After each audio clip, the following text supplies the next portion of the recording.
नासे रोग हरे सब पीरा, जपत निरंतर हनुमत बीरा। संकट ते हनुमान छुड़ावे, मन क्रम वचन ध्यान जो लावे। हनुमान चालीसा की ये चौपाई सार है हर समस्या के समाधान की, हर अटके काम के सिद्ध होने की। तभी तो वो कहलाते हैं सिद्धेश्वर।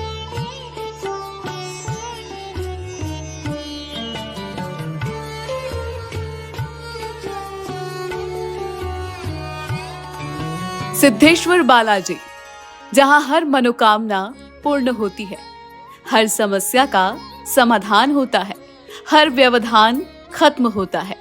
धन, संपदा, संतान या फिर कोई और बाधा, जिसने सिद्धेश्वर के दर पर शीश नवा कर अपनी समस्या बता दी, फिर उसका समाधान सिद्धेश्वर बालाजी अपने आप कर देते हैं। जयपुर के सोडाला में स्थित सिद्धेश्वर मंदिर के लिए यही मान्यता है।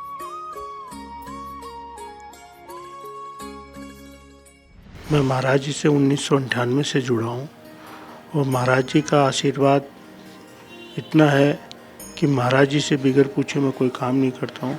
हमारा परिवार महाराज जी के चरणों में समर्पण रहता है और इस मंदिर की इतनी विशेषता है कि जो काम सोचते हैं वो अपने आप पूर्ण हो जाता है। इस मंदिर में प्रवेश के साथ ही आपको संकट मोचन के होने का एहसास होने लगता है। रोम रोम राम नाम जपने लगता है और राम भक्त की लीलाओं की अनुभूति होने लगती है। ऐसा लगता है मानो इष्ट के साथ आत्मा का संपर्क हो रहा है। हमारी टीम को भी कुछ ऐसा ही एहसास हो रहा है। मंदिर की हवा में भक्ति है, घंटियों की आवाज ऊर्जा पैदा कर रही है और भक्तों की आंखों में भक्ति और आस्था साफ साफ दिखाई दे रही है। वजह है अटूट आस्था। सिद्धेश्वर बालाजी के प्रति संपूर्ण समर्पण और हनुमान जी के चमत्कारों के प्रमाण। मंदिर के बारे में जो मान्यताएं हैं उसी के अनुसार यहाँ भक्तों के काज भी पूरे होते हैं। कहते हैं हनुमान जी कलयुग के देवता है और कलयुग के देवता के साक्षात आपको दर्शन होंगे इस मंदिर में। चाहे भूत बाधा हो या फिर अन्य कोई विपदा, हर कोई कष्ट दूर करते हैं ये हनुमान। ये अलौकिक मंदिर काफी सालों पुराना है। इस मंदिर की प्राचीनता के साथ कई किंवदंतियां हैं जो तमाम भक्तों के द्वारा यहाँ कही जाती है। अपनी प्राचीनता और विशालता संजोए ये मंदिर लोगों की आस्था का ऐसा केंद्र है। जब कोई इस मंदिर के आगे से निकलता है तो एक बार तो वो इस मंदिर को देखने और धोख लगाने के लिए रुक ही जाता है। जैसे ही इस मंदिर में प्रवेश करते हैं, सबसे पहले हमको दर्शन होंगे सिद्धेश्वर हनुमान बालाजी के, जिसके नाम से ये मंदिर प्रसिद्ध है। और इन बालाजी के दर्शन करने के लिए देश के कोने कोने से लोग आते हैं। बालाजी की कृपा ऐसी कि हर कोई बस यहाँ धूप लगाकर अपनी मनोकामना मांगता है और इस चमत्कारी मंदिर से कोई भी खाली हाथ नहीं लौटता। भक्त भी बालाजी की महिमा के गुणगान करते हैं, जिस वजह से आज ये मंदिर इस नाम से भी प्रसिद्ध है कि हर काज सवर जाएगा। ऐसे में बालाजी के दर्शन मात्र से ही भक्त यहाँ आकर धन्य हो जाते हैं और इनके चमत्कारों के प्रमाण भक्तों की जुबान से सुनाई देते हैं। सिद्धेश्वर हनुमान जी महाराज का जो मंदिर है, ये महाराज जी की तपस्या का जीवंत और ज्वलंत उदाहरण है। महाराज श्री और मैं, ये मेरा सौभाग्य रहा कि महाराज श्री की युवावस्था में मैं इनके दर्शन का लाभार्थी रहा। आपको बता दें कि ये बालाजी की प्रतिमा जिस जगह पर आज विराजमान है, वहां पहले ये प्रतिमा आज की स्थिति से थोड़े नीचे विराजमान थी। लेकिन इस मंदिर के महंत श्री 1008 अवधेश दास जी ने जब इस मंदिर को संभाला, तब इस प्रतिमा को अपने आज के मूर्त पर विराजमान किया और उन्हीं के सानिध्य में आज ये मंदिर यहाँ का सबसे बड़ा आस्था का केंद्र बना हुआ है। वहीं इस मूर्ति के पास ही विराजमान राम दरबार, इस अलौकिक और सुंदर प्रतिमा को देखकर भक्त भी भाव विभोर हो जाते हैं। अयोध्या नगरी से रामायण लगा के, मेरा गुरु स्थान तो सामोद में है, तो सामोद से अयोध्या में रहने लगे, जाके भजन करने लगे। फिर वहाँ से महाराज जी श्री त्रिवेणी वालों ने कहा कि तुम चलो जयपुर, तो हम जयपुर आए। तो श्री महाराज जी त्रिवेणी धाम में विराजते थे, तो वहाँ पे हम भक्तमाल कथा और राम कथा महाराज जी को कुछ समय तक श्रवण कराए। इसके बाद में हमारे सिविल लाइंस में जज साहब रहते थे, जयदयाल जी, और डॉक्टर साहब, जिन्होंने राम मंदिर वाइसगोदाम में बनवाया। तो वहाँ कुछ दिन सेवा पूजा की, वहाँ पे रहे। वहाँ के बाद में फिर फैक्ट्री क्षेत्र है यहाँ वाइसगोदाम में, वहाँ हनुमान जी की मंदिर था, पूजा सेवा नहीं होती थी, ऐसे ही था। तो वहाँ पे रहने के बाद में कुछ समय के बाद में मालूम पड़ा कि यहाँ पे हनुमान जी का मंदिर है स्वेस फार्म में, और 10 फीट नीचे गड्ढे में है। पूरी कॉलोनी के लोग यहाँ कचरा डालते हैं, बरसात में पानी भर जाता है।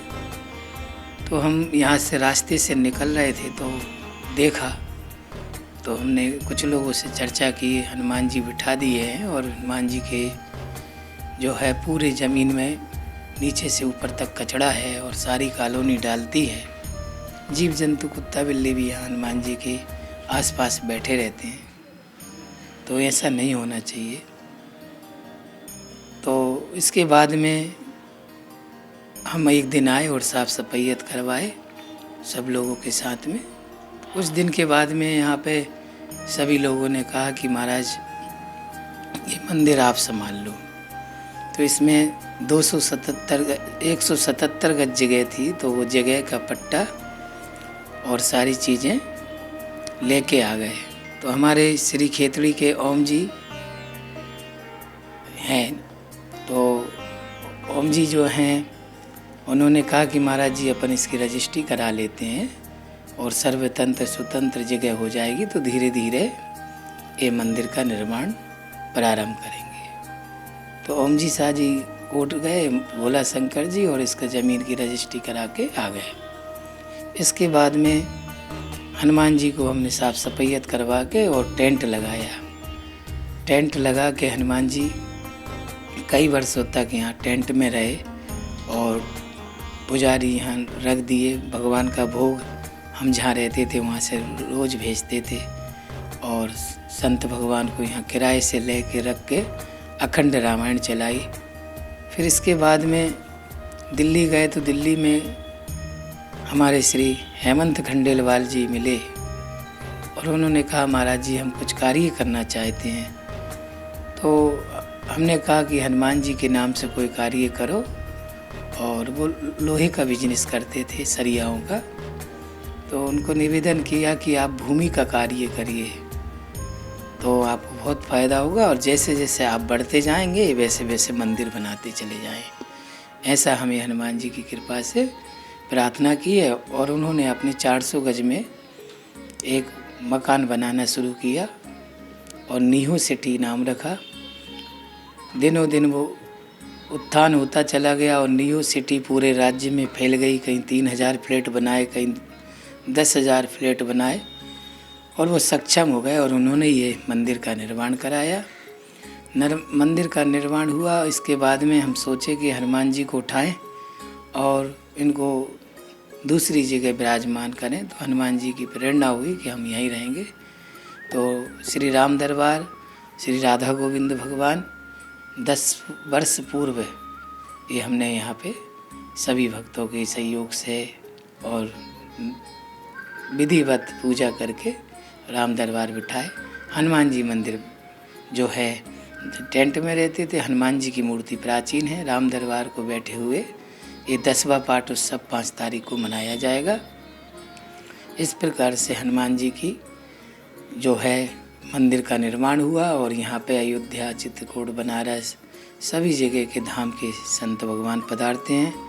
भगवान की आरती पूजन हमारे रामानंद संप्रदाय अनुसार अपरस सेवा जो चलती हैं वह सेवा होती हैं। सभी उत्सव मनाए जाते हैं, रामनवमी, हनुमान जयंती और सभी दीप उत्सव इत्यादि। रामायण पाठ, कीर्तन, भगवान का 1 महीने तक श्रावण में अभिषेक, ये सब उत्सव रखे जाते हैं। वहीं दूसरी ओर विराजमान है राधा कृष्ण जी की प्रतिमा। इस सुंदर मूर्त को देखकर ऐसा लगता है जैसे भगवान भी अभी बोल उठेंगे। वहीं इस मंदिर के महंत श्री 1008 अवधेश दास जी महाराज के द्वारा इस मंदिर में सेवाएं दी जा रही है। यहाँ भक्त भगवान के आशीर्वाद लेने आते हैं और अवधेश दास जी महाराज के भी दर्शन करते हैं और महाराज का आशीर्वाद उन्हें प्राप्त होता है। ऐसी कई घटनाएं घटी हैं। यहाँ पे नंदपुरी में एक माता जी रहती थी, ब्राह्मण परिवार था, उनके कोई बाल गोपाल नहीं थे, तो वो वृद्ध हो गई थी। तो हनुमान जी की मूर्ति उनकी गोदी में जाके बैठी कि तुम जो है 7 दिन की आपकी जो है उम्र है, 7 दिन तक और जीवित रहोगी, तो आप जो कुछ भी करना चाहो, मैं आपसे कुछ सेवा लेना चाहता हूँ। तो ऐसा स्वप्न उनको हनुमान जी ने दिया और वो स्वयं 7 दिन के बाद में जो है चली गई, पर वहाँ के पड़ोसियों को बोल गई कि हनुमान जी की जो छत है वो हमारे पैसे से डलेगी और ये पैसा हम आपको दे रहे हैं। तो हमारे पास लोग आए तो हमने कहा पैसा आपको दिया है तो छत आप ही डलवाओ। और जो हम श्री हेमंत जी खंडेलवाल जी की कह रहे हैं, जो हमेशा अपने धंधे के लिए घूमते रहते थे कि हम क्या करें क्या नहीं करें, कैसे होगा, और हमको भी ये चिंता थी कि ऐसे कोई भक्त मिले कि जिनके द्वारा भगवान का मंदिर बन जाए। तो हेमंत जी को जो भगवान ने, हनुमान जी ने चमत्कार दिया, बहुत बड़ा बिल्डर्स बनाया, सब कुछ दिया, और उन्होंने संकल्प कर लिया कि एक कील भी लगेगी तो हमारी लगेगी मंदिर में, और वही कार्य उन्होंने कराया। कई बार मंदिर ऐसा लगा कि ये छोटा है, तो फिर हेमंत जी ने और ज़मीन खरीद के इसको बड़ा करने के लिए तो 200 गज जगह और ले गई। इतनी बिकाऊ थी, तो उस समय भाव कम थे पर बहुत सारे पैसे बता दिए। तो उसी समय हनुमान जी की प्रेरणा हुई कि आज जो भी पैसा मांगे इसको दे दो और आगे बढ़ो। तो इस प्रकार से भगवान की कृपा से मंदिर का विस्तार हुआ। और हनुमान जी महाराज तो स्वयं चारों युग प्रताप तुम्हारा, तो भगवान की भक्ति के आचार्य हैं हनुमान जी। तो यहाँ सब समाज में भक्ति फैली। यहाँ लोग कभी पीने वाले, अक्षय भक्ष करने वाले, यहाँ का माहौल उस समय बहुत अच्छा नहीं था। हनुमान जी के मंदिर का जीर्णोद्धार होने के बाद में सभी लोगों में प्रेम और भाईचारा, और सबकी पूरे नगरवासियों की यहाँ आसपास 200 कॉलोनी की निष्ठा है। सभी दर्शन करने मंगलवार शनिवार को आते हैं और सभी में प्रेम और भाईचारा बढ़ा हनुमान जी के इस मंदिर को बनने के बाद, और सभी ने व्यसन मुक्त हुए हैं। इस मंदिर में आने वाले भक्तगण भी इस मंदिर के चमत्कार और महिमा का गुणगान करते हैं। भक्तों की आस्था इतनी है और इतना विश्वास है कि उनको यही लगता है कि जो कष्ट और संकट है इस मंदिर में धूप लगाने से मिट जाएंगे। यहाँ तमाम तरह की मान्यताएं हैं और दुखियों के सहारे कहे जाने वाले सिद्धेश्वर बालाजी महाराज के बारे में यहाँ के रहवासी बताते हैं कि ऐसे ऐसे लोग यहाँ पर आए हैं जिन्होंने सब जगह से उम्मीदें छोड़ दी, लेकिन जब भगवान के दर पर आकर धूप लगाई तो सारे दुख, दर्द और कलेश से निदान मिला। महाराज श्री को देखा तो साक्षात हनुमान जी आप में मुझे प्रत्यक्ष नजर आए। तो फिर मैंने महाराज श्री को स्मृति कराई, इन्होंने मेरे को देखा, मैंने इनको देखा, फिर वो बचपन की यादें वापस, सामोद की यादें। महाराज श्री ने कहा एक बार आप मेरे पास आना। फिर महाराज श्री का वरदस्त मुझे मिला, और जो अभी महाराज श्री ने वर्णन किया, हेमंत जी खंडेलवाल जो दिल्ली में रहते हैं, नीहो सिटी उन्होंने बनाई थी, तो महाराज श्री के आदेश से बनाई थी। और मेरा सौभाग्य रहा कि मैं महाराज श्री के आदेश में वहाँ पर जाकर उनके माँ को प्रसन्न करने के लिए सतचंडी इत्यादि बहुत से यज्ञ करवाए, और महाराज जी का वरदान और वरदहस्त उन पर ऐसा रहा कि वो दिन दुनी रात चौगुनी वृद्धि करते गए। और ये प्रत्यक्ष चमत्कार आप देख रहे हैं। यहाँ पर जो भी श्रद्धालुगण आते हैं वो स्वयं बिना कुछ कहे महाराज जी का आशीर्वाद लेते हैं, मंदिर में दर्शन करते हैं, सबकी मनोकामनाएं पूरी होती है।